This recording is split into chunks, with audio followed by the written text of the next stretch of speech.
What's going on YouTube? H-Dub here, back with Raid Shadow Legends guides and graphics, and today we're going to be looking at Royal Guard, an amazing PvE champion. He can be used in a lot of areas of the game. We're definitely going to have a infographic link below for you guys, and we're also going to take a look at how he scales out on the AftershockUnited.gg website. Let's get into it.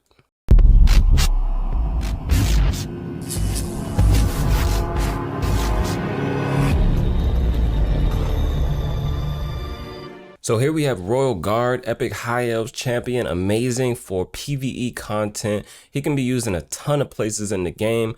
He has some decent base stats for what we need him for. So base attack, just over 1500. Base speed, 93. Is not incredible, but it's okay. Base crit damage at 60%.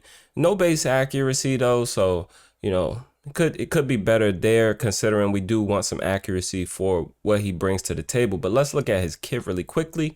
The A1 has a chance to place a 60% decreased defense. You can book it up to a 65% chance. The A2 is what we primarily use him for. It's an AoE. Skill and damage increases according to the enemy's max HP. So it scales off of attack and the enemy's max HP. And obviously you want to book this up for more damage. The A3 attacks 4 times at random. Each hit has a 60% chance of placing a 30% decreased speed for 2 turns. Each hit also has a 60% chance of decreasing the target's turn meter by 25%. So this is a really strong skill. You can also book up that debuff chance and get a cooldown down to a 4-turn cooldown book. So solid skill. Works really well against like Dark Fae, works really well against, you know, the FireKnight. Otherwise, you won't, you might not use the A3 as much. Of course, we want to be using this A2 as much as we can though. So let's go ahead and take a look at the gear that we currently have on him. So right now, Royal Guard is in a lethal set and a perception set. This is the main Royal Guard that I use. I do have 3 Royal Guards built. The other is in a similar build, but for Hydra, and we can take a look at that as well. This one has, just over 5k attack, 203 speed, 236 crit damage, and just enough accuracy to, land some debuffs, do some turn meter control for us. As far as the masteries goes, so we go down the offense tree and the support tree into War Master, because I use this Royal Guard on FireKnight 25, and War Master just, averages out to be better. Support tree, just for the extra chance to land debuffs, get a skill cooldown with Cycle of Magic, try to get extended duration of the debuffs that are landing, so that decreased speed, that decreased defense, and just up the chance as well to land them with Sniper. If you want to use a Hydra Royal Guard, you're going to want to probably go down the defense tree if you're using him in a Shamel comp. If you're not using him in a Shamel comp though, you may not want to go down the defense tree, because the Head of Torment is going to continuously proc Retribution. Retribution is the mastery that you want to be taking. Retribution and Deterrence. Deterrence is what you want to be taking in a Shamel comp, just so you can get extra damage on the Head of Torment. This is the fast Royal Guard that I have built for Hydra. He is in a speed set, perception set, and just an offset here just to get the stats. He's around 252 speed, 4.8 attack, 228 crit damage, and around the same amount of accuracy as the other. So I use this Royal Guard on like hard and brutal. And as you can see, I have different masteries here. So I'll move my camera. And, if you're using him in a Shamel comp, like I said, you want to be going with Deterrence. That way, he's going to counterattack as well when that boss places True Fear. Shamel removes the True Fear. Royal Guard's going to get a chance to get in on the action as well. That will also help to increase the turn meter even further, because it's going to make Shamel do an extra hit based on the extra Royal Guard hit. The third Royal Guard that I have here, like, he isn't even crit capped. I pretty much only use this Royal Guard on like Spider 20 for the most part, but he's just in, crit rate, a little bit of perception, a little bit of speed. So this is a Dragon 20 comp. We got Kaimar for the reset. We got Harima helping us clear the waves. Obviously, Royal Guards can also assist you with the waves, but they're primarily there for the boss. We got Dracomorph in there for decreased defense weaken, also putting up some poisons on the boss. So let's take a look at how a run like this works.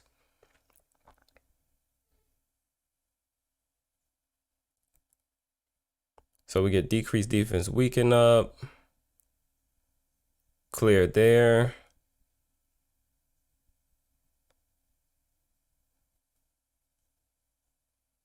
All right, and then we get to the boss pretty quickly.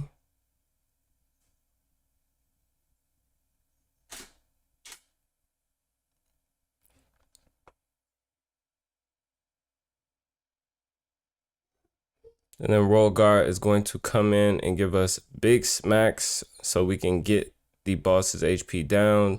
Obviously, you know, Brimstone just killed the boss for us, but so here we have a Spider 20 team. Like I said, this third Roll Guard is not crit cap, but he is positive affinity, so he only needs 85% in order to be effective here. Hopefully Lydia does not get 3%. So Kaimar is going to open up. Lydia decreased defense weaken. And then we got Roll Guard just coming in doing big damage after the Cold Hearts. We get a reset from Kaimar. And then the boss is dead. So very effective here, doing a ton of damage against the Spider. You can also use Roll Guard on FireKnight. So let's go take a look at the FireKnight and see what he can do there. So this is FireKnight stage 25. Roll Guard is negative affinity for stage 20, so you don't really want to be using him there. But this is a, Seer comp with Ghostborn. We've got an Allure in there as well. And obviously Seer didn't wipe the waves, but it's okay. Let's try to get through here. Get the reset from Renegade.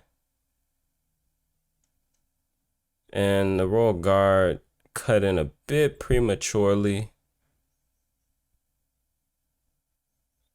I think I need to... Ghostborn is not fast enough right now. But it's okay. We get to the boss. We are fine. We're going to get the shield down. Roll Guard's A3 coming through with big smacks. And a Phantom Touch hit also helped us. I forgot to mention I am using Phantom Touch on him for FireKnight. Phantom Touch is a great blessing for him to have. We get a reset there from Renegade. Roll Guard also doing some turn meter control for us, alongside Allure also doing turn meter control. And Roll Guard doing some big smacks on the boss. Seer doing her thing as well. So this is a pretty reliable comp. When you can't clear the waves, one shot the waves, obviously it's a bit slower, but it still works out fine.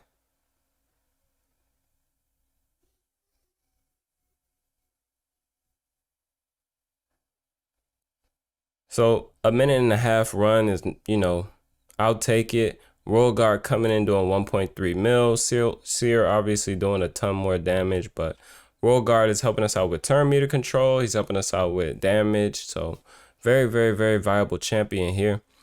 I also use this exact same Roll Guard build, which you can see on the infographic, as well as what I showed before in Dark Fae. The hard 120 Dark Fae, this Roll Guard gets used there.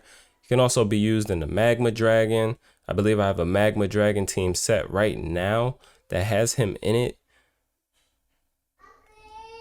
on hard Doom Tower. So yeah, we have Roll Guard in here for the Magma Dragon, just bringing in some damage for us. So he is a viable champion to use here as well, and he can be used in a ton of places. So let's see how he grades out on the AftershockUnited.gg website, which everyone has access to. All you have to do is go there. You can click on raid tier list, and you're going to click on champions, and then you can search for any champion that you desire. So we're going to go ahead and look at Roll Guard and see how he works. 64.8. So not terrible, right? Obviously, you're not going to be using him everywhere in the game, but he does bring a lot to the table. So you're not going to use him in Arena. Faction Wars, he does really well. Doom Tower, he does really well. In the Demon Lord, you're not really going to use him. In the Hydra Boss, he does really well because of decreased speed, decreased defense on the A1, and the enemy max HP skill. Spider's Den, he does great. Dragon's Lair, great. FireKnight, great. Ice Golem, is okay, but you have to tune the team around him. So you need some way to have survivability for your team if you're going to use him in Ice Golem, because once he does his enemy max HP skill, the boss is going to take a turn and smack your team. And if the, ads are dead already, he's going to do even more damage against you. So Royal Guard becomes a liability there, but he is a great champion that can be used there if you have a proper team. And by proper, I mean you're bringing in block damage, you're bringing in shields, you're bringing in decreased attack or unkillable, some way to stay alive. Iron Twins, he is a decent champion there for his enemy max HP skill. It's going to depend on the affinity. He also has decreased speed, so you can place decreased speed on the boss, which we know helps with the passive ability of the boss to not gain turn meter every time your team buffs up. So a decent option there, but you will have to keep him alive. As far as scarcity, there aren't that many champions that bring to the table what he brings to the table with the enemy max HP skill, decreased speed, decreased defense, and turn meter control. I would say, yeah, we don't have very, many champions in the game that do what he does. As far as progression goes, he is a solid champion for progression, right? Obviously, he's not going to be as good as a reviver for you, but he is a decent progression champion, seeing as though he can be very beneficial for you in PvE content to progress dungeons, to progress possibly against, any Doom Tower bosses or what have you. In-game viability, he is pretty in-game. I think we should bump this up a bit because, he can be used in Hydra at some of the higher stages for sure. He can be used in the in-game Doom Tower, so hard Doom Tower. I think he is very viable in the in-game, depending on how you define that for yourself and your account. But he scales out really well, I would say. He's a great champion overall. And don't forget, guys, we do have the infographic link below if you would like to take a look further into the build that we used, right? The blessing, everything is on there. The base stats, the stat goals, the sets that you should, be looking to use on the champion, as well as the masteries. All of this that's on the infographic is what I pretty much used, is actually what I used to showcase him today. So great champion, great champion, great champion, guys. And thank you for all of your support for the channel. We've been getting a lot of positive feedback about it. But until next time, guys, be good and be well.